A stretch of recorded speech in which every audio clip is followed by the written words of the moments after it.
galera, beleza? Como é que vocês estão? Meus amigos, o vídeo de hoje divide aqui em 6 partes. Já vamos começar falando dele, Jair Messias Bolsonaro. E uma nota pra lá de polêmica publicada na noite de ontem pela Veja, que depois a turma da Globo trouxe mais informações e que ainda fica mais estranho quando olhamos que domingo temos o ato do dia 25. Não vou nem adiantar porque já é a primeira notícia do vídeo. Depois tem mais algumas coisinhas que quero falar com vocês, para depois entrarmos na reunião de ontem do Dilma com Blinken.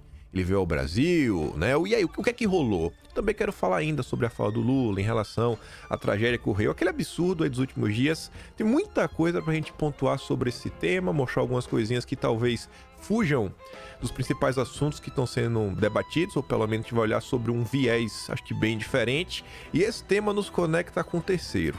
Eu quero mostrar pra vocês o que o Blinken veio fazer no Brasil. Vamos olhar o que foi publicado pela imprensa, o que foi publicado nas redes sociais, que a maior parte das pessoas estão olhando, e vamos olhar depois a nota oficial do Departamento de Estado americano. Aí, em relação a isso, a gente vai ver uma notícia que saiu, já tinha saído no dia 15, saiu internacionalmente, na Financial Times, Bloomberg, chocou o mercado, e aí o Estadão repercutiu isso.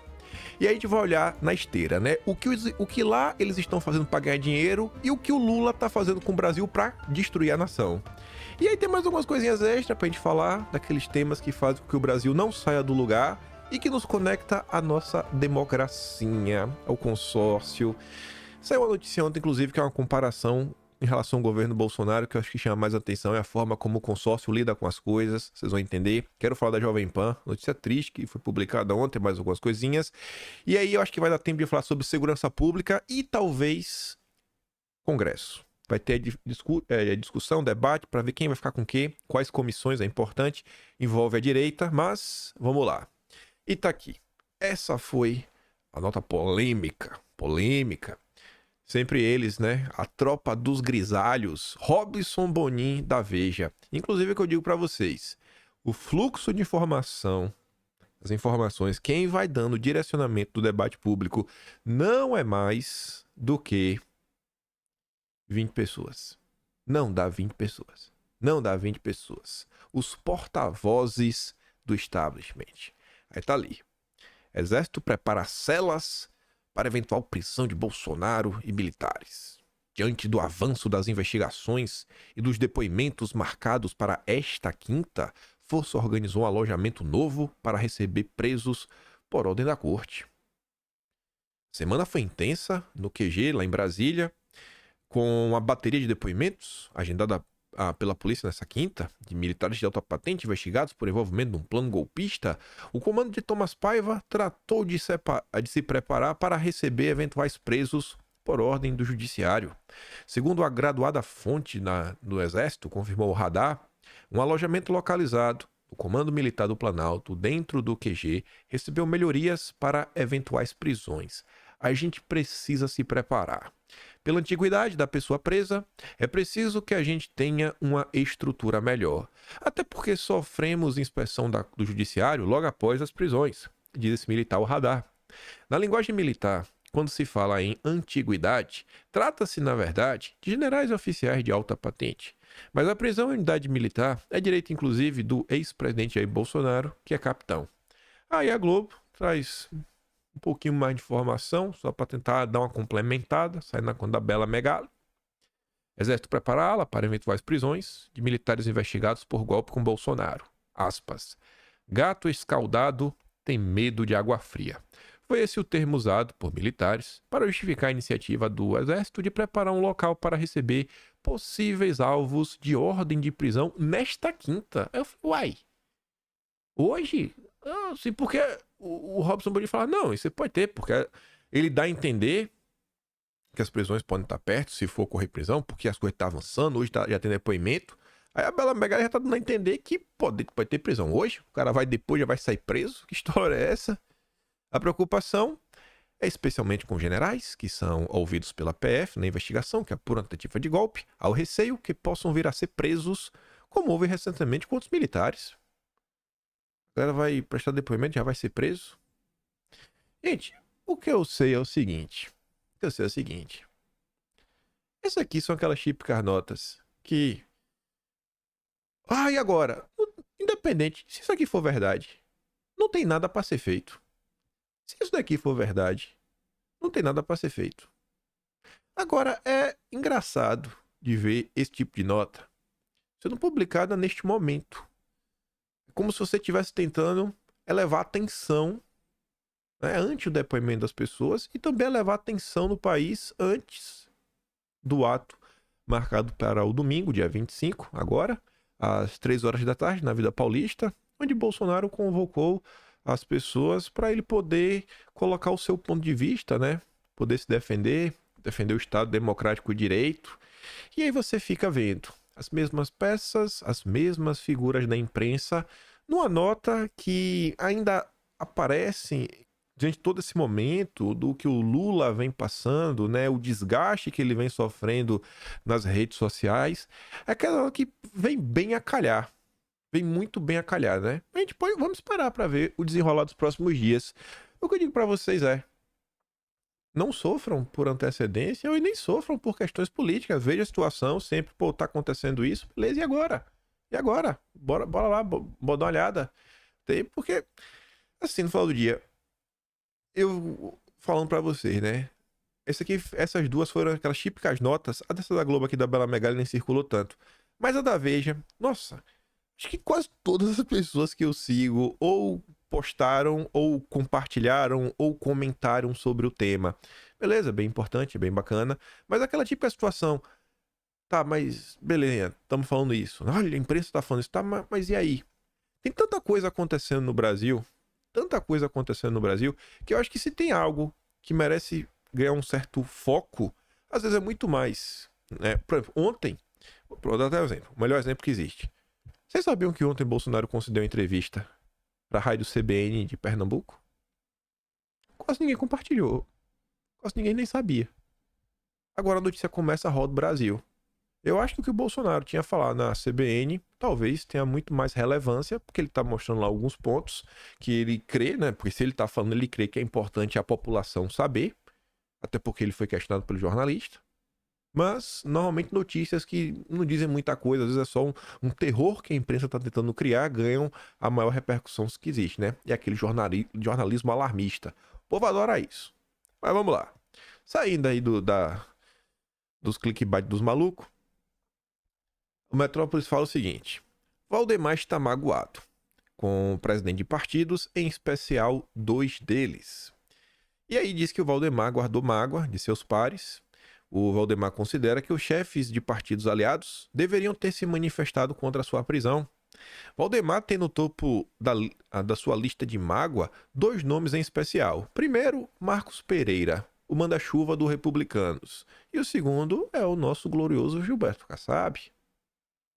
O Valdemar conhece o Kassab de longas datas e estão todos calados. E o que aconteceu com o Valdemar, na boa, né? Foi assim meio desproporcional. Ele tinha lá uma ferramenta que era do filho, tava registrado, o nome do filho só tava com o registro vencido.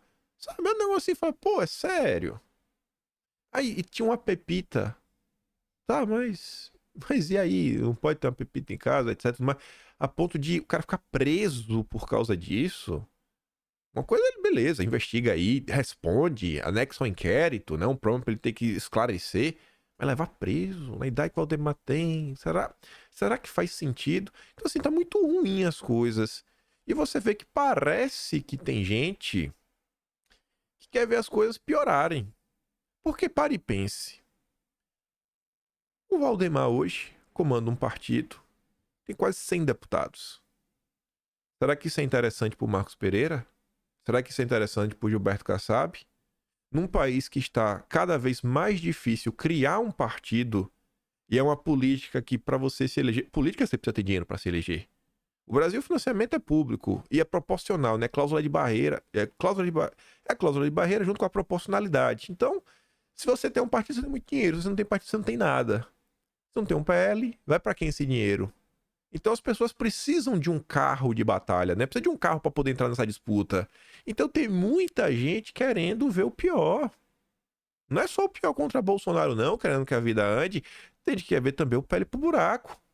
Aí você vê aí o Marcos Pereira agindo como linha auxiliar do Lula. quer ser o sucessor do Lira. Ainda quer receber o apoio da direita. Oposição nesse país. Só a turma que tá no PL. Um ou outro ali do Partido Novo, um ou outro ali, e aí vai ser aqueles gatos perdidos, que o cara já tá no partido há um tempo, é um cara mais à direita, e que não vai estar na oposição a tudo, mas oposição mesmo pra valer, só os tais bolsonaristas. Tirando isso, tá todo mundo no colo do Lula. Ainda sobre o Kassab, Bolsonaro compartilha a mensagem contra a Kassab e depois apaga. A mensagem foi enviada a aliados por meio de uma lista de transmissão do aplicativo WhatsApp e diz que Bolsonaro, ele mandou uma mensagem que contém críticas ao Kassab, afirmando que ele é um farsante. A mensagem foi enviada por meio de uma lista de transmissão do aplicativo WhatsApp e comentava uma entrevista do Kassab ao portal Brasil Journal. O Kassab aí querendo colocar que ele, o Lula e o Tarcísio era como se fosse assim um grande grupo que consegue criar uma união e diálogo da esquerda até a direita.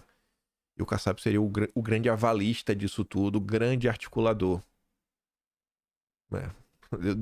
Deus está vendo como são as coisas.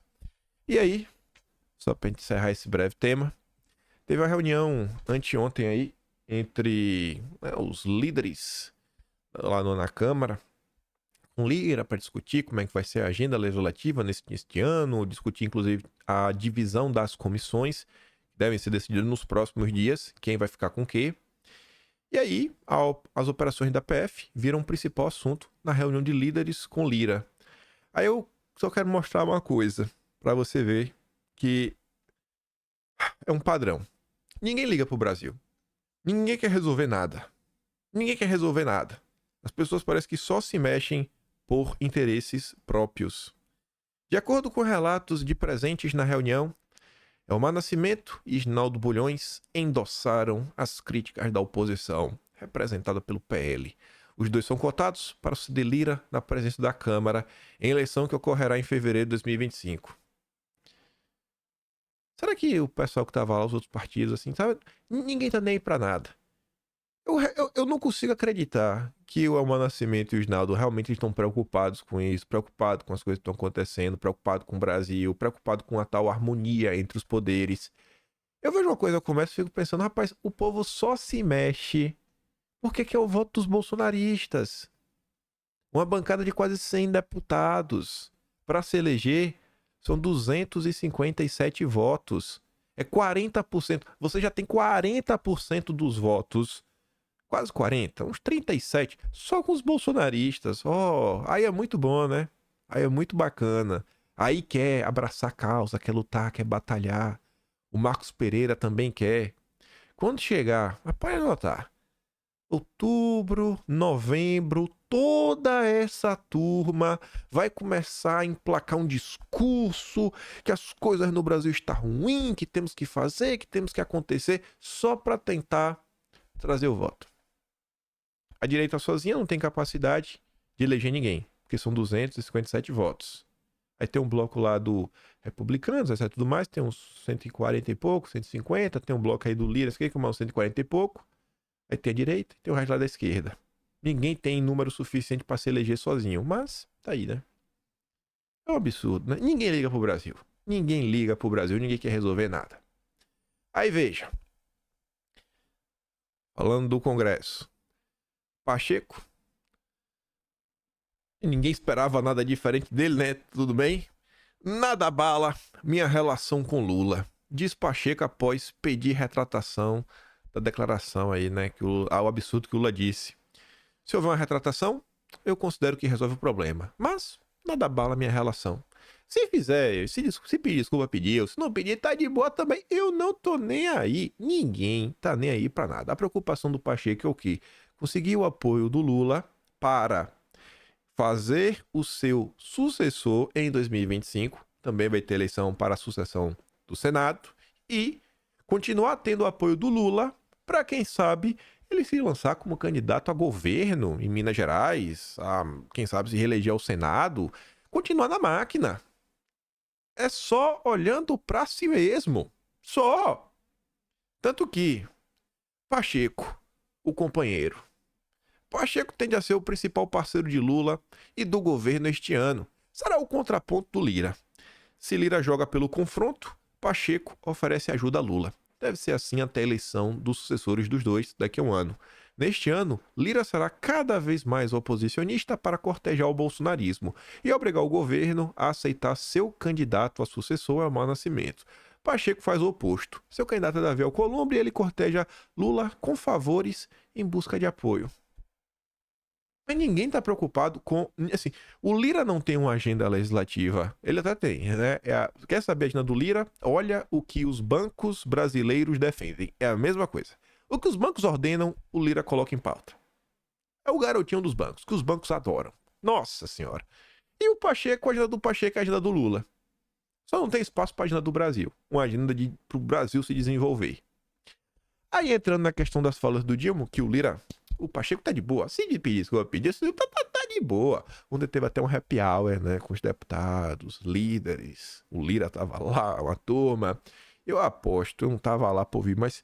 E minha imprensa comentou. Mas eu aposto que teve piada sobre isso. Mas eu aposto que teve piada sobre a fala. A galera falou, tá de boa, Lula é o povo reclama mesmo. É isso aí, tamo em casa, é happy hour. Uhul, gandaia. Aí enquanto isso, que a turma aí faz a festa. Ontem a ministra das Relações Exteriores da Alemanha, ela tá no Brasil por causa das reuniões do G20, ela deu uma entrevistazinha pra Globo News e ela disse que, em relação à declaração do Lula, né, que a tragédia que ocorreu lá na Alemanha não pode ser comparada a nada. Mas beleza, ficou nisso. Fez a fala, reclamou, mas né, dentro do seu quadradinho, sem extrapolar muito a situação.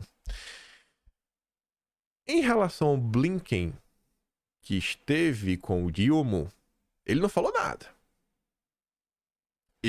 O Blinken, não tem nada. Agora você tem o porta-voz do Departamento de Estado, que tá nos Estados Unidos, falou, não, o Blinken falou. Aí aquela coisa, a garantia sou eu. Você pode acreditar no porta-voz ou não. É que o porta-voz diz, não, a galera tá lá, diz que ele falou. Blinken deixou claro para Lula discordância sobre comentários a respeito lá do que aconteceu no Oriente. O secretário teve a chance de discutir os comentários com Lula e deixou claro que esses são comentários com os quais discordamos. E ponto. Ficou aí. Discordamos. Não espere nada. Só falou, eu não gostei do comentário, mas e aí? Não, só tô falando, só que eu não gostei. Vida que segue. Tô igual o Pacheco. Sou igual o Pacheco. Quer pedir desculpa, Pet? Se não quiser, tá de boa também. Blinken se reúne com Lula, não faz cobrança. Ó, só tô avisando. Pô, eu discordo de você. Eu discordo. Não acho que foi uma fala bacana, mas tô nem aí. Não tô nem aí. Gente, bota uma coisa na cabeça. Ninguém liga. Nesse campo da geopolítica, a única preocupação é, você vai cumprir as suas ordens, Lula? Sim, então pronto, é isso que eu quero saber. É a única preocupação do amigo Biden e da turma aí do Partido Democrata. Ninguém liga. Se é aquele mesmo papinho de, a defesa do Estado Democrático de Direito. Ninguém liga. Após sair da reunião, Blinken disse que o encontro foi ótimo e que os dois países estão fazendo coisas muito importantes juntos. Esta é a primeira visita do secretário ao Brasil, no mandato de Lula, que já se encontrou com Biden 2 vezes nos Estados Unidos. O encontro foi acompanhado pelo Celso Amorim e pela embaixadora dos Estados Unidos do Brasil, Elizabeth Bagley. E o ministro das Relações Exteriores, não sei, é a marionete. Quem manda nas relações exteriores do Lula é o Celso Amorim, que está sempre aí. E o Celso Amorim foi quem representou o Brasil no acordo, né, onde foi chancelado o acordo lá em Barbados, entre Estados Unidos e Venezuela. Olha isso aqui. Estados Unidos avisam Lula, pressão contra a ditadura da Venezuela vai aumentar. Vai. Tá bom, tô esperando. Aí, né, na reunião, na agenda da reunião com Blinken, falando da questão do Oriente, Rússia e Ucrânia, impasses com a Venezuela, porém deve tomar mais tempo. Sob estímulo dos Estados Unidos, Lula resolveu atuar.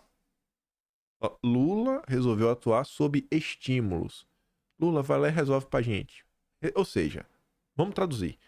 Sob ordens dos Estados Unidos, do Partido Democrata, do Biden, Lula resolveu agir.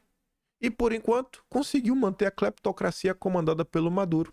No limite da retórica, na questão de esse Essequibo, tá de boa. Gente, ninguém liga. Ninguém liga.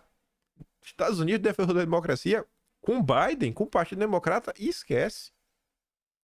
Para o Brasil e Estados Unidos, o problema central da Venezuela continua sendo a relutância do condomínio de cleptocratas sobre compromissos assumidos para a realização de eleições livres e limpas ainda neste ano, com a garantia de participação da oposição ao regime ditatorial. O regime ditatorial decidiu impedir todos os candidatos viáveis para a oposição competir. E principalmente a liberal Maria Corina Machado, que levou 92% dos votos preferenciais nas prévias oposicionistas, realizadas com a participação de 3 milhões de eleitores. O governo Biden decidiu esperar até abril, estabelecer esse limite no calendário para Maduro fixar a data das eleições com plena participação da oposição. De quando o acordo foi chancelado, uma galera foi presa, uma galera tá desaparecida, uma galera tá inelegível, uma galera tá respondendo por crimes contra o Estado democrático, de direito, com a democracia. Mas o Biden vai esperar até abril, né? Mas só mais uns 3 meses. 3 não, né? Mais um mês e quebrado. Mas confia. Confia. É por isso que tem algumas coisas que assim, eu vejo em alguns debates, o pessoal tá. Tem gente falando, não, agora, gente, você acha que vai ter impeachment do Lula pelo que ele falou? Não vai, né? Vamos entender. É importante o movimento se mostrar para a sociedade. Ó, a minha parte eu tô fazendo. Mas às vezes eu fico vendo as pessoas alimentam algumas ideias que elas não têm um lastro na realidade. Aí veja só. Estados Unidos estuda um novo aporte de 47 milhões ao Fundo da Amazônia. O que é que isso aqui vai ajudar o Brasil a se desenvolver? Ou será que esse dinheiro, na verdade, vai atrapalhar o desenvolvimento nacional? Qual a chance desses 230 milhões numa conversão não irem para o caixa de ONGs, caixa de instituições ou coisas que só irão fazer com que o Brasil siga acorrentado, sem conseguir sair do lugar? A informação foi anunciada pelo Blinken, né, pro Lula, um pertinho do outro. Aí, isso foi meio que saiu na imprensa. Venezuela, né, uma coisa aqui, a coisa colar, não, papapá, pipipi. Aí você vai olhar as postagens nas redes sociais. O Lula, a postagem na conta oficial do Lula. Recebeu o secretário de Estado dos Estados Unidos, Antony Blinken.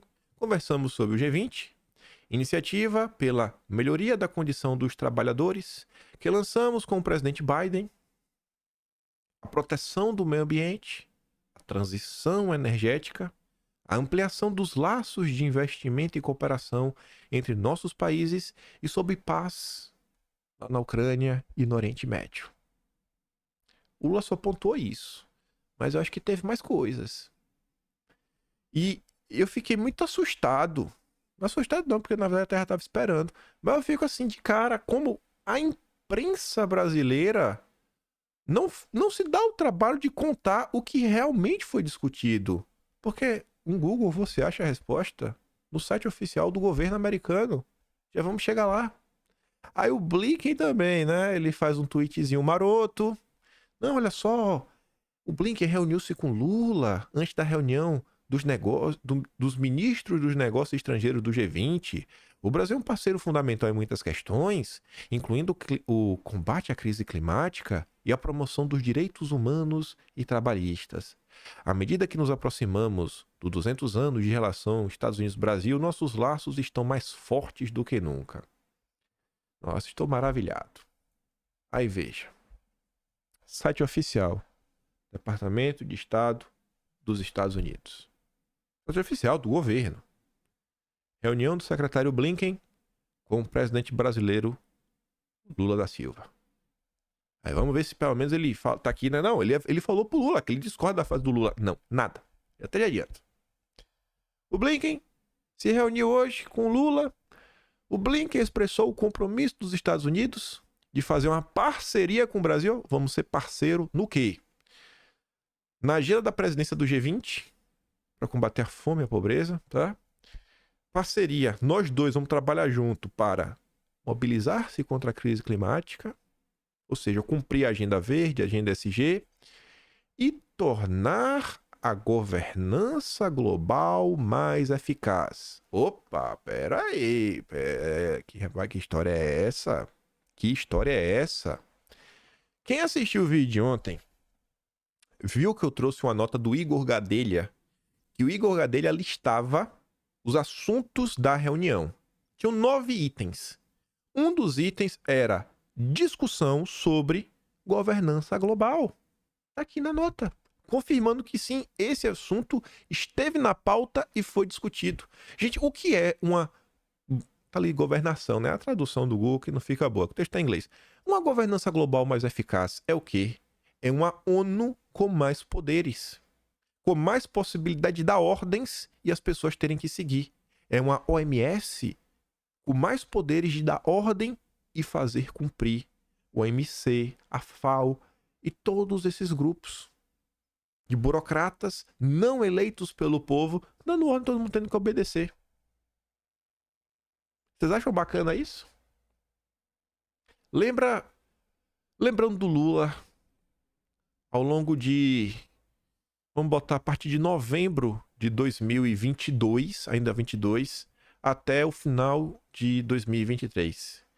Se eu não me engano, foram 10 vezes que o Lula pegou o microfone para falar mais ou menos: não adianta termos COP, reunião da ONU, isso, aquilo, outro, tomarmos uma decisão no âmbito da redução das taxas de emissões de carbono, isso, aquilo, outro, questões climáticas, coisas que já decidimos no Acordo de Paris, protocolo de Kyoto, etc.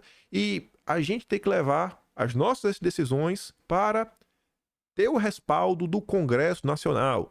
Se a gente precisar do Congresso Nacional para aprovar essa questão, nada avança.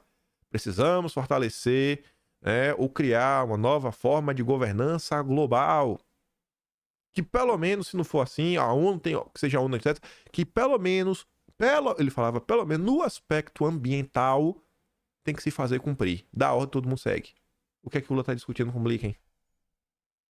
O que é que o Lula está discutindo com o Blinken? Exatamente, parceria, agenda verde, papapá, vamos impor governança global, controle. Vocês acham que isso daqui vai ser bom pro Brasil?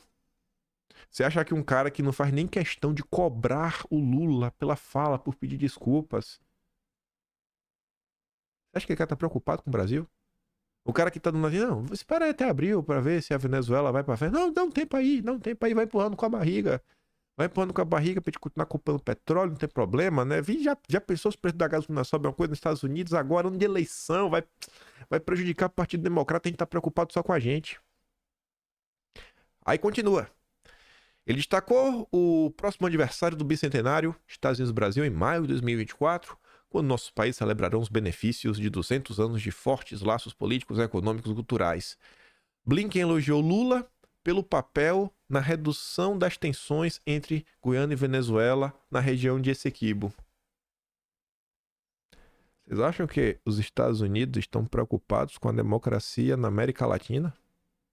Vocês realmente acham que eles estão preocupados? Eu não aguento. O secretário discutiu o envolvimento dos Estados Unidos no conflito do Oriente Médio, incluindo o trabalho urgente com parceiros para facilitar a libertação de todos os reféns e para aumentar a assistência humanitária e melhorar a proteção dos civis palestinianos. Se você tira o absurdo que o Lula falou, também nessa linha, né? Preocupado, não, temos que acabar aqui com confusão.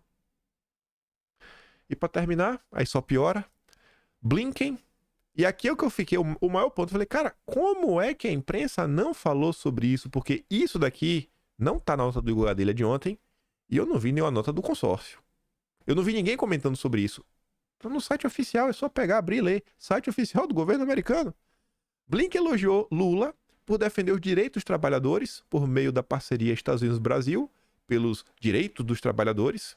Ele agradeceu Lula pela liderança global do Brasil em matéria de clima. Senhor Lula, parabéns, você está cumprindo suas ordens de avançar com a agenda globalista ESG, incluindo o compromisso do Brasil de acabar com o desmatamento na Amazônia até 2030. E agora? Ele observou a importância de fortalecer a cooperação em minerais críticos com o Brasil, inclusive por meio da parceria para segurança mineral. o Brasil não pode explorar nada. Marina Silva não deixa o Brasil avançar, o Ibama do Lula e o próprio Lula não deixa o Brasil avançar. Esqueça a margem equatorial. E explorar potássio lá no norte, Silvitina? Não. Tá maluco, irmão? A gente tá aguardando pro amigo Biden. Agora vai poder explorar. Se o Biden, se o Partido Democrata ou qualquer globalista europeu precisar de minério barato e tiver faltando, aí a Marina deixa. Porque o objetivo do Lula é colonizar o Brasil de novo. É sermos colônia. O secretário saudou o interesse de Lula em aprofundar a cooperação em energia limpa e a diversificação das cadeias de fornecimento globais, bem como o envolvimento contínuo no plano de ação conjunto dos Estados Unidos e do Brasil para eliminar a discriminação racial e étnica e promover a igualdade, ou seja, agindo woke. Parabéns, Lula, você está cumprindo todas as regras, igual um vassalo.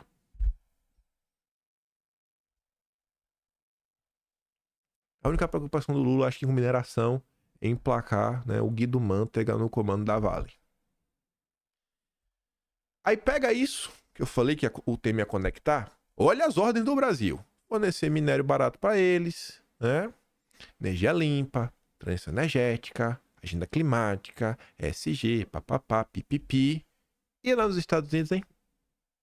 Gigantes de Wall Street estão recuando das promessas sobre clima e meio ambiente. Sabe por quê? Foi notícia no mundo todo. Você coloca assim, ó, JP Morgan, JP Morgan, BlackRock, State Grid, Vanguard. Coloca isso aí. Se você botar esses todos os nomes juntos, com certeza vai aparecer várias notas do dia 14 e do dia 15 de fevereiro, agora, semana passada, comentando sobre este evento. Foi um evento que saiu em todos os grandes veículos de comunicação, principalmente os que cobrem o mercado financeiro. O que é que está acontecendo? Os maiores fundos de investimento do mundo estão abandonando a agenda ESG, a agenda que o Lula está forçando que o brasileiro siga.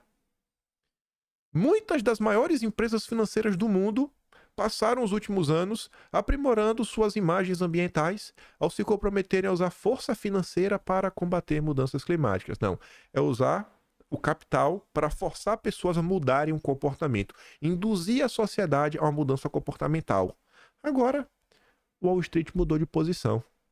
Nos últimos dias, gigantes do mundo financeiro, incluindo JP Morgan, State Street, a Pinco, se retiraram de um grupo chamado Climate Action 100+, uma coalizão internacional de gerentes de dinheiro que estavam pressionando grandes empresas a abordar questões climáticas. O recuo de Wall Street em relação a promessas ambientais anteriores veio ocorrendo de forma lenta e constante há meses, principalmente, olha só, quando os republicanos, ou seja, quando os políticos de direita dos Estados Unidos começaram a fazer ataques políticos, dizendo que as empresas de investimento estavam se engajando em um capitalismo acordado. Esse texto aqui do Estadão é a tradução. Acordado é woke, ou seja, essas empresas estavam investindo em um capitalismo woke. Essas mudanças estão acontecendo por causa de pressão da direita americana. Não é parado, ou seja, os caras estão trabalhando para isso aqui acontecer. Será que esse mesmo movimento está acontecendo no Brasil? Eu não vejo. Mas nas últimas semanas, as coisas se aceleraram significativamente. A BlackRock, a maior gestora de ativos do mundo, reduziu seu envolvimento com o grupo. O Bank of America renegou o compromisso de parar de financiar novas minas de carvão, usinas elétricas movidas a carvão e projetos de perfuração no Ártico. Olha que engraçado. Comentamos, deve ter 2, 3 semanas, que o Banco do Brasil, que é um banco público, agora não vai financiar mais projetos de empresas relacionadas à questão de ferramentas de defesa. Não vamos. Porque vai contra o nosso compliance, o que a gente acredita, a nossa ideologia enquanto banco. No Brasil, está acontecendo o contrário dos Estados Unidos. Lá, estão indo em cima dos bancos para falar, cara, você não vai usar a força do dinheiro para avançar com a agenda ideológica. Você não vai usar a força do dinheiro para você destruir pessoas. Você não vai fazer isso. No Brasil, são os próprios bancos estatais que estão fazendo isso. E os políticos republicanos, sentindo o impulso, pediram que outras empresas fizessem o mesmo. Os motivos por trás da explosão de atividades revelam como está sendo difícil para o mundo dos negócios cumprir suas promessas de se tornar mais ambientalmente responsável. Embora muitas empresas digam que estão comprometidas com o combate às mudanças do clima, o diabo está nos detalhes. Isso sempre foi cosmético. Foi só para inglês ver. Disse Shivaram Rajagopal, professor da Columbia Business School. Se a assinatura de um pedaço de papel estava colocando essas empresas em apuros, não é de surpreender que elas estejam se retirando. Os gestores de ativo americanos têm o dever fiduciário de agir no melhor interesse de seus clientes, ou seja, tem que agir para dar lucro. E as empresas financeiras estavam preocupadas com o fato de que uma nova estratégia da Climate Action 100+, poderia expô-los a riscos legais. Desde a fundação em 2017, o grupo se concentrou em fazer com que as empresas de capital aberto aumentassem a quantidade de informações que compartilhavam sobre suas emissões e identificassem os riscos relacionados ao clima para seus negócios. Mas, no ano passado, a Climate Action 100+, disse que mudaria o seu foco para fazer com que as empresas reduzissem emissões com o que chamou de fase 2 da sua estratégia. O novo plano solicitava que as empresas de gestão de ativos começassem a pressionar empresas como a ExxonMobil e o Walmart a adotarem políticas que poderiam implicar, por exemplo, em menos combustíveis fósseis. Além do risco de que alguns clientes pudessem desaprovar e possivelmente processar, havia outras preocupações. E olha qual era a preocupação. Entre elas, o fato de que agir em conjunto para moldar o comportamento de outras empresas, e aí todo mundo vai fazer a mesma coisa, poderia entrar em conflito com as regulamentações antitrust. O que é uma regulamentação antitrust? O que é um trust? Um trust é como se fosse uma... Vou dar um exemplo. A JF. A JF tá aqui em cima, aí ela é dona da JBS, ela é dona da Ambar, ela é dona disso, daquilo outro, ela é dona de um monte de coisa. É o trust. Uma ação antitrust é você ter leis, regras para impedir a formação de grandes oligopólios, onde aparentemente existe concorrência, mas não tem. No final do dia, é a mesma empresa que controla todo mundo. Olha a importância. No Brasil, você tem o CAD. Que era a função do CAD combater os monopólios. Cadê? O CAD no Brasil só serve para disputa política. Os políticos, eles querem ter um amigo no CAD. Trabalham para indicar pessoas para ocupar os assentos no CAD. Não tem uma preocupação com a economia nacional, com a proibição de monopólios, em fomentar um ambiente de negócios onde vai ter uma geração de empregos, uma melhoria de salários. Não tem. É desolador. E vocês vão entender onde eu quero chegar com essa nota. Eu vou trazer uns assuntos a mais que saíram no Brasil nas últimas horas. Em nossa opinião, assumir esse novo compromisso com todos os nossos ativos sob gestão levantaria considerações legais, disse o cara da BlackRock. Um porta-voz da State Street disse que a empresa também viu riscos legais. Olha como você ter leis e conseguir que elas se façam cumprir, leis em favor do povo, da população, da sociedade, contra a turminha de esquerda lacradora. Quando sabe que funciona, o povo tem medo. Quando sabe que funciona, o povo tem medo. O desmembramento da Climate Action 100+, foi uma vitória do deputado Jim Jordan, um deputado de direita do Partido Republicano de Ohio, que liderou uma campanha contra as empresas que buscam metas ESG. A adotar os princípios ESG e se manifestar sobre questões climáticas tornou comum nos Estados Unidos nos últimos anos. E aí, ao mesmo tempo, houve a reação negativa, com os republicanos alegando que os bancos e os gestores de ativos estavam apoiando políticas progressistas com seus compromissos climáticos, e estão. O que é que a gente acaba observando toda vez que a gente fala dessa agenda? Toda vez que a gente fala do fluxo do dinheiro, para onde o dinheiro está indo e para onde o dinheiro está sendo proibido de ir. Você vê que o dinheiro está sempre proibido de ir para setores que vão favorecer a economia e nunca chega na mão do povo da direita. E normalmente esse dinheiro sempre acaba indo no fim da linha para alguma ONG, um pedaço. E sempre essas ONGs são de esquerda. Olha como essa agenda acaba por financiar os militantes de esquerda. Porque, inclusive, essas ONGs ambientais que fazem esses trabalhos, muitas delas financiam ONGs que não são ambientais. Você quer um exemplo, falando de Brasil? ICS, Instituto Clima e Sociedade, esqueci o nome, da Anatone, secretário do Clima do Lula.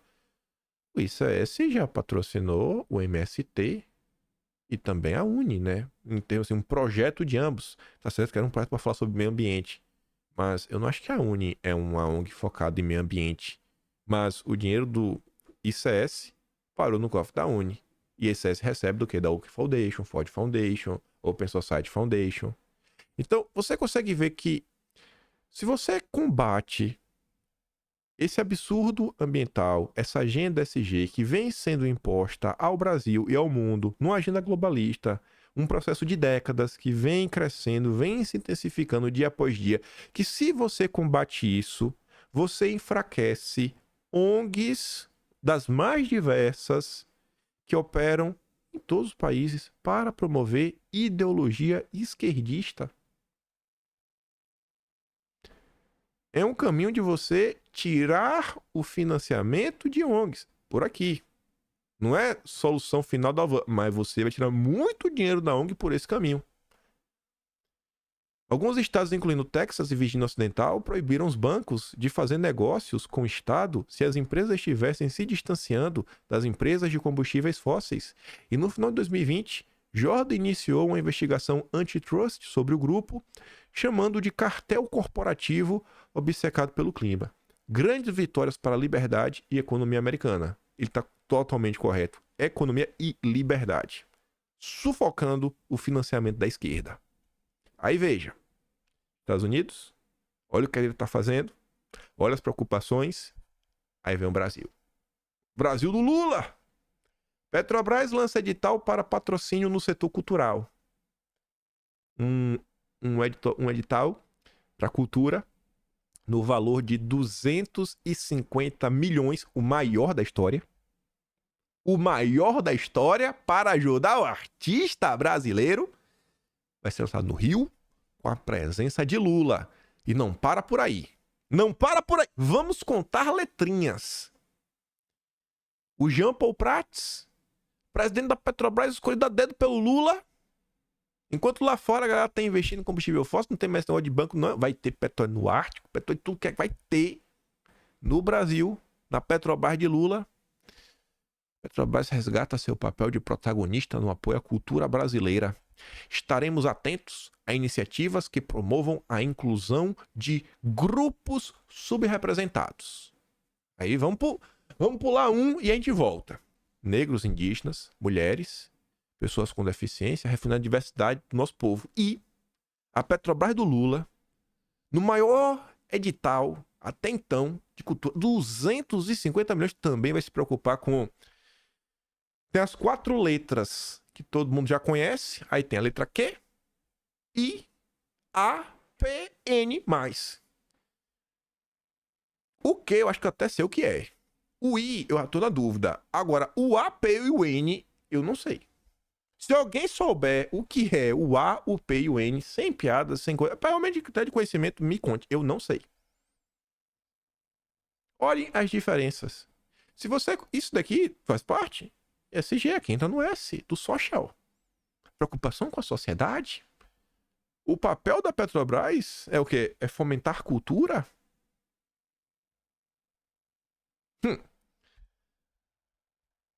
Aí vem, Petrobras. Mas ali tá escrito Greenpeace. Sim, é porque é pra falar da Petrobras. Greenpeace usará veleiro para avaliar impactos da exploração de petróleo na foz do Amazonas. Um veleiro do Greenpeace Internacional vai atracar em águas brasileiras na próxima semana. A embarcação que é usada para a pesquisa será utilizada para investigar os impactos que uma possível exploração de petróleo na bacia do Foz do Amazonas pode provocar na região. Valendo nada, né? Porque todo mundo vai acertar. Qual a chance desse relatório falar que Lula, você não pode explorar petróleo aqui na bacia da Amazônia? Não importa a gente tá explorando aqui na Guiana, o Brasil não pode. Fica aí, guarda pra gente. Quando a gente precisa desse petróleo, a gente vem buscar. Vocês veem como funciona a coisa? Se você, no Brasil, trabalha com a legislação antitrust. Se no Brasil começa a avançar uma legislação contra essa agenda verde maluca, não vai ter dinheiro para essas maluquice. Não vai ter dinheiro para essas maluquice. Tá certo que aqui tá falando Greenpeace Internacional, eles mandaram um veleiro para cá, mas vai ter gente no Brasil trabalhando. Se você também trabalha no Brasil por uma lei que você começa a impedir a atuação de ONGs internacionais no Brasil, isso aqui acaba. Olha o que está sendo feito pela direita nos Estados Unidos. Olha o que vem sendo feito pela direita no Brasil. Eu sei que nós temos diversos problemas, mas temos basicamente 100 deputados. Conta lá com o Bolsonaro na avenida, possivelmente 100 deputados. Gente, não dá pra gente não ser propositivo. A gente tem que trazer algum tipo de proposta. Vocês acham que vai ser o Centrão que vai apresentar algum projeto para tentar tirar o Brasil do buraco nessa situação? Eu acho que não vai. Aí veja isso aqui agora. Também sobre questões de ONGs. Pegue essa matéria e faça um paralelo com o que está acontecendo no Brasil neste exato momento. Eu acho que até botei uma nota depois que é sobre o Brasil neste exato momento. Na verdade, não vou nem falar mais. A Alemanha transforma em ferramenta novo projeto de lei de ONG contra a direita. O Renato fala assim, ó. Como sempre, a esquerda corre atrás do pote de ouro. Aparentemente, o projeto de lei em questão propõe a obrigatoriedade do governo, independentemente da orientação política, conservadora ou não, a sustentar financeiramente as ONGs que militam por toda a agenda SG. Garantir acesso a mamar teu dinheiro sempre foi a causa maior dessa militância que deseja impor um estilo de vida aos demais da sociedade. Aí eu fui ver essa nota, né? Ali, ó. UN HUD. Quem defenderá a democracia contra os defensores da democracia? Quem vigia os vigilantes? Aqui até é uma frase boa, né, pra botar no Twitter. Vale um tweet uma frase dessa, né? Quem defenderá a democracia contra os defensores da democracia? Eu acho que isso se encaixa ao Brasil. Isto pode parecer uma piada, mas deve ser levado a sério na Alemanha. Deve ser levado também a sério no Brasil. Há mais de um ano que os verdes, que é a turma ambiental, e os social-democratas têm pressionado por uma lei que criaria apoio governamental obrigatório às ONGs. Quais ONGs? Que se dediquem a apoiar a democracia, a criar a diversidade, prevenir o extremismo e melhorar a educação política. Essas 4 coisas, vocês conseguem pensar em nome de ONGs que operam no Brasil que fazem isso? Vocês conseguem pensar em alguma ONG que não é de extrema esquerda e normalmente ligada aos Soros que operam no Brasil? Você consegue? Eu não consigo. Eu não consigo. À primeira vista, a lei parece ter sido concebida para garantir financiamento a longo prazo para instituições fora do setor governamental, mas um olhar mais atento revela que, na sua forma atual, apoiaria principalmente causas progressistas, ou seja, agenda de esquerda. As ONGs de centro-esquerda teriam uma vantagem permanente e seu financiamento público seria garantido mesmo com o governo conservador no comando. Neste momento, a iniciativa dos membros de esquerda da coligação governante da Alemanha de forçar contribuintes a financiar ONG de esquerda só está a ser mantida à distância pelo menor parceiro do governo, os democratas livres. Tem um grupo que, se o governo conseguir os votos, isso vai passar. O partido continua a salientar que a criação de uma lei que visa o extremismo de direita, mas que permanece omissa sobre outras formas de radicalismo, como um radicalismo meio religioso, é insuficiente e comprovadamente partidária. Tá dando muito na cara que é para perseguir a direita.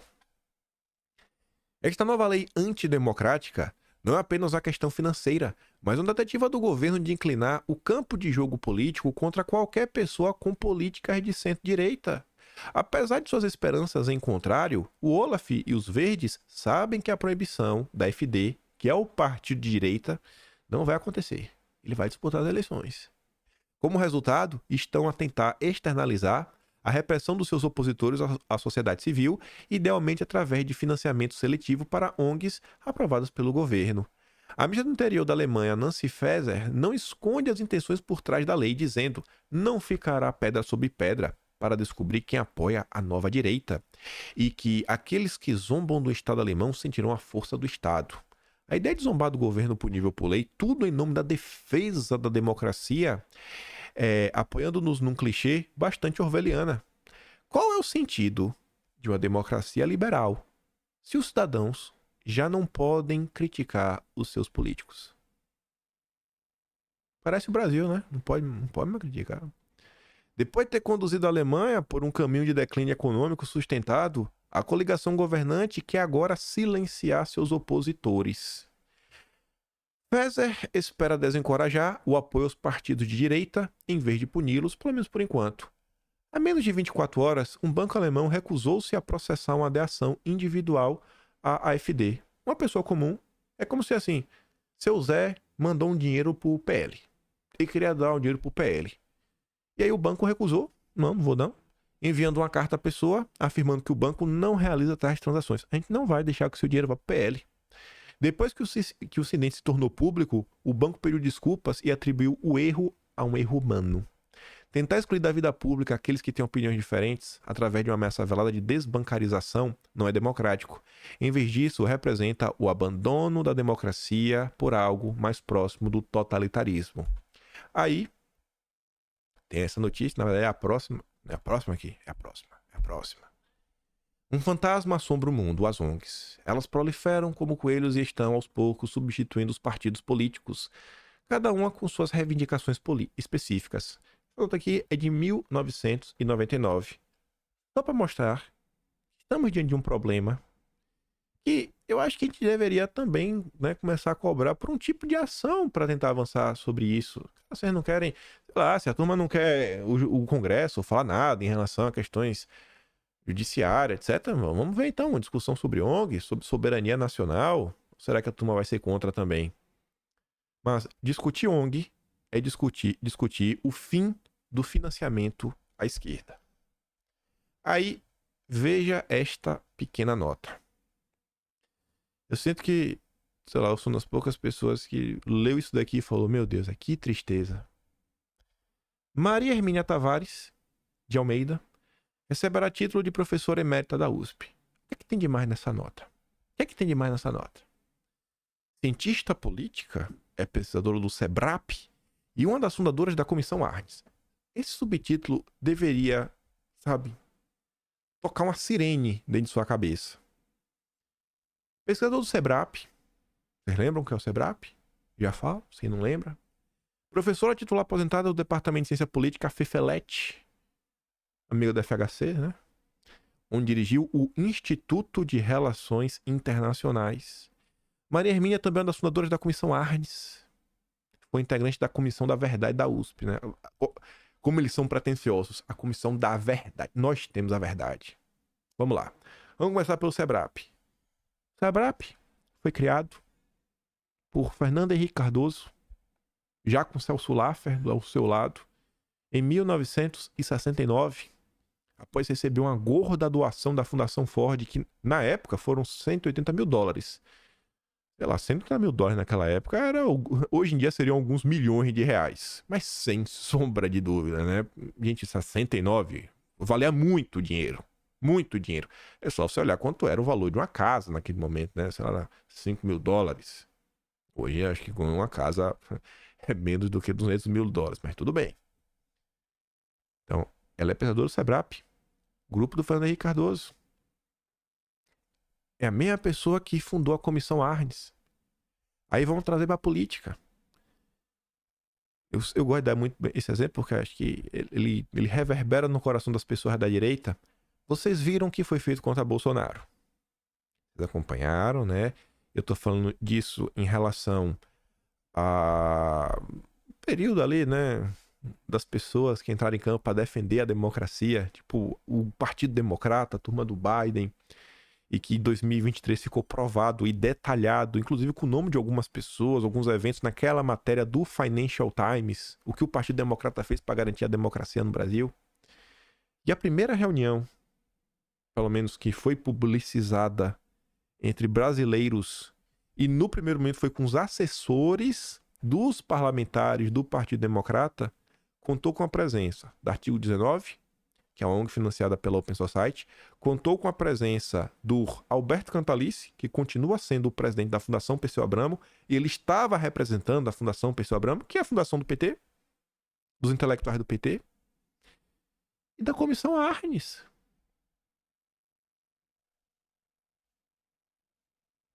Então aí, se você viu a democracia ser defendida, agradeça a Maria Hermínia. A democracia foi defendida, graças a Deus, né? Amigo, o Brasil, você tá vendo aí, né? Que não tá nem pra Venezuela, dos Estados Unidos, tá nem pra Oriente, tá nem pra nada. Ele tá preocupado com os metais críticos da mudança climática. Se o Brasil vai vender um níquel barato, vai vender um próprio cobre, né? Tô precisando, um lítio barato. São as mesmas pessoas. O professor de história intelectual Milton Santos, não é um cara de direito de jeito nenhum, falou que o pensamento brasileiro ele foi capturado e foi uma hegemonia na USP pela turma do SEBRAP. A USP dominou, mas quem dominava a USP era o SEBRAP. Onde é que está ela? Dirigindo o Estudo de Relações Internacionais. O Brasil é e segue sendo um puxadinho de pessoas que a gente não sabe o nome, mas que comandam nosso país através das sombras. Não dá mais. Se a gente quer ver uma mudança no Brasil, a gente vai ter que em algum momento falar, cara, mas e aí como é que vai fazer em relação com essas ONGs? A esses financiamentos internacionais, essas interferências no Brasil. Lula só tá onde tá, porque teve apoio da Globo, teve apoio do Estado brasileiro, mas teve muito apoio internacional. Aí, acreditem, agora mais essa. Estudo sugere riscos de novas pandemias com o asfaltamento da BR-319. Tá de brincadeira. Já existe a BR. Não pode asfaltar porque vai ter um novo Fica em Casa. Denúncia aqui do senador Plínio Valério. Aí na esteira disso tudo, tô correndo pra não passar muito mais de uma hora. Aí veja. Aqui eu não vou falar nada do Lula não, porque eu acho um absurdo você usar essa agenda pra ficar fazendo política em cima. A minha crítica é em relação à imprensa. Olha tudo, gente, que foi feito contra Bolsonaro. Desde 2019. Ai, Amazônia. Ai, tá pegando fogo. Ai, que Bolsonaro isso. Sabe? Judiciário mandando investigar Bolsonaro, dando 5 dias para Bolsonaro se explicar sobre a situação dos indígenas do norte do país. Como se Bolsonaro fosse um grande vilão e estivesse fazendo tudo de propósito. Aí agora a realidade bateu na porta. Sob Lula, terra Yanomami teve mais óbitos do que em 2022. No governo do monstro. O monstro Bolsonaro. Então, assim. Eu não vou ficar fazendo política em cima de miséria, em cima de tristeza. Aqui eu só quero mostrar como, no final do dia, as pessoas, elas não ligam. Ninguém liga. Ninguém liga. Essa turminha aí que diz que defende a democracia, ninguém liga pro povo. Ninguém liga pro Brasil. Porque se eles ligassem, e eles tinham que, no mínimo, não ter um duplo padrão. Eles deveriam estar cobrando com a mesma intensidade a turma do Lula. Cara, resolve. Porque a gente está preocupado com indígenas. Eles não estão. Eles só usaram de uma tragédia para desgastar e tentar criminalizar a imagem de Bolsonaro perante a população.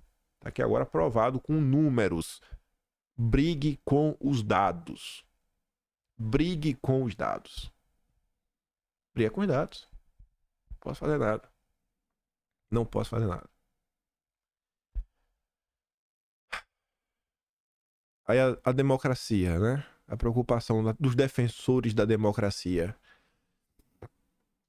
Ministério Público desiste de acordo com o Jovem Pan e retoma processo por cassação de concessões. O MPF afirmou a sexta vara, a Federal de São Paulo, que não conseguiu chegar a um acordo com a Jovem Pan e pediu a retomada da ação que pede a cassação de concessões públicas do grupo de mídia por divulgação de notícias falsas e ataques à democracia em 2022. Teve gente que defendeu isso daqui. Teve um texto na Folha ontem do Conrado Ubner, um jurista, e batendo palma pra isso. A falta de acordo com o MPF caiu como uma bomba na Jovem Pan. A emissora estava otimista desde o início que conseguiria um acordo com o Ministério Público. A Jovem Pan havia aceitado veicular durante 4 meses, ao menos 15 vezes por dia, entre 6 horas da manhã e as 9 da noite, mensagens com informações oficiais sobre a confiabilidade do processo eleitoral. Esse era um dos pedidos do MPF. Além disso, a Jovem Pan também queria a garantia de que não perderia suas concessões públicas de rádio e a liberação do pagamento de uma multa de 13 milhões. Após análise, o MPF até concordou que o TAC era o melhor caminho, mas pediu a revisão de cláusulas. Uma delas era justamente a responsabilização financeira, sobre a qual o Ministério Público não quer abrir mão. Com o IP redutível e a Jovem Pan sem querer pagar 3 milhões, uma solução pacífica foi abortada. Rapaz, você vê isso aqui e não fica triste, é complicado. Ontem eu vi no Twitter gente da direita falando: é isso aí, bem feito, quem mandou se curvar. Foi se curvar aí, ó. Quando você se curva, em vez de ir pro embate, você continua tendo embate e você ainda sai humilhado. Eu falo assim, rapaz, eu acho que o povo não entende qual o país que a gente tá vivendo, né? Eu acho que o pessoal acha, ah, vou bater de frente, o que eu fazer, vou acontecer. É? E o engraçado que engraçado que uma das pessoas que eu vi pedindo pé na porta, tem até, sei lá, um canal e tudo mais. E eu não vejo o cara sendo pé na porta no canal dele. É engraçado, né? Pé na porta só no canal dos outros. Você fala, rapaz, Jovem Pan tem que ser pé na porta. Agora tu vai no pianinho, né? Tu vai no passo da tartaruga. Sabe onde a água bate? Água na canela. Eu acho a situação bem triste. A Jovem Pan, eu não sei como anda a linha editorial de todos os quadros, né, que tem ao longo do dia. Eu duvido que todos esses quadros sejam de direita, com pessoas de direita. Eu vejo que o Mota, continuando lá, é uma pessoa de direita. Vejo que tem uns esquerdinha lá em mais quantidade. Agora, você vê que pra mim tem problemas como pânico. Me dá espaço.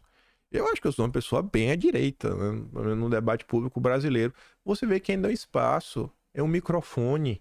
Mesmo a galera curvando mais à esquerda, botando pessoa de esquerda na empresa, a galera não se dá por satisfeita. Essa é a democracia brasileira. Quem vai defender a democracia dos defensores da democracia? Por outro lado, aí talvez, não sei se é por isso, né? Enquanto a Jovem Pan segue tendo audiência, o Pânico segue tendo audiência, jornalista Marcos Uchoa deixa governo Lula e alega razões pessoais. Olha só, hein? Aquelas lives flopadas. A Folha, ele nega qualquer desentendimento e diz que o desligamento ocorre a pedido por razões pessoais. Acho que falou, irmão, vai embora que tu não conseguiu trazer audiência aqui pra gente, não. E aí, pra gente encerrar falando da verdadeira democracia, dos verdadeiros democratas, até na esteira do dia 25. Ontem eu comentei, trouxe o tweet da Atsuki, que ela deu destaque para um rapaz chamado Lira Neto, historiador, escreveu livros sobre a história do Brasil. E aí o cara foi convidado pelo Brasil Paralelo e falou: não vou, porque vocês fazem um desserviço ao país. Eu falei, cara, por que tu não vai? Tu apresenta a tua versão da história. É a tua chance de trazer a verdade. Não, ele não vai. É a arrogância, a soberba. A Atsuki fala o seguinte, né? Rapaz, totalmente desarmada.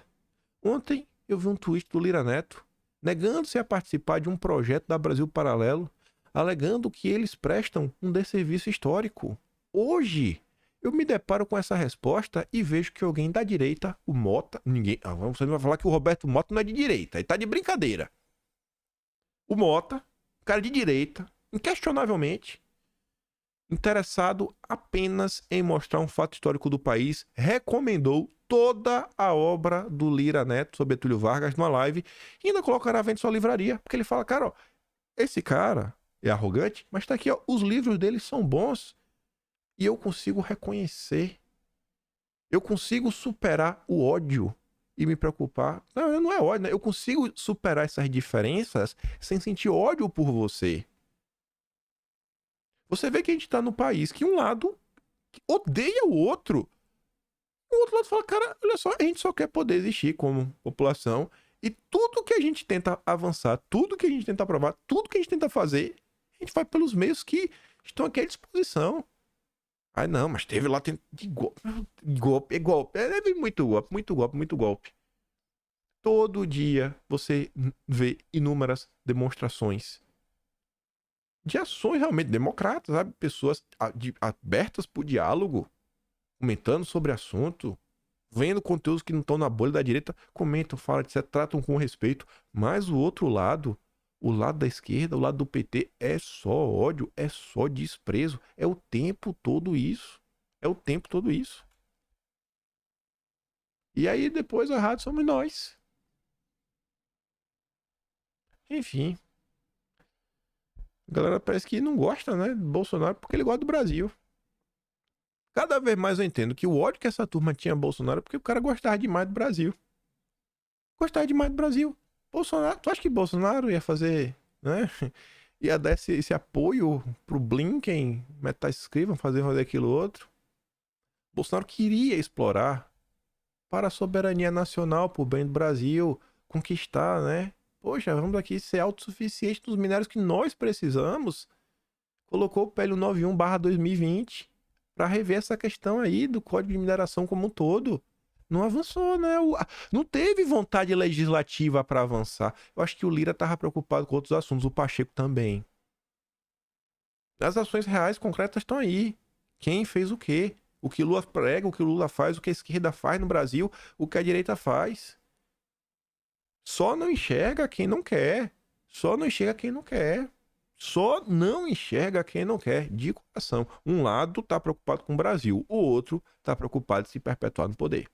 Pra mim aí tá bem claro o que tá acontecendo. E é isso. Ficamos por aqui. Agora no meu trabalho, que é um pouquinho mais. Passando no canal. Tem o botão de valeu. Tem um Perscrição, tem um Atlas Brasileiro, kimpaim.com/br, onde registramos toda essa história do Brasil, tudo que tá acontecendo.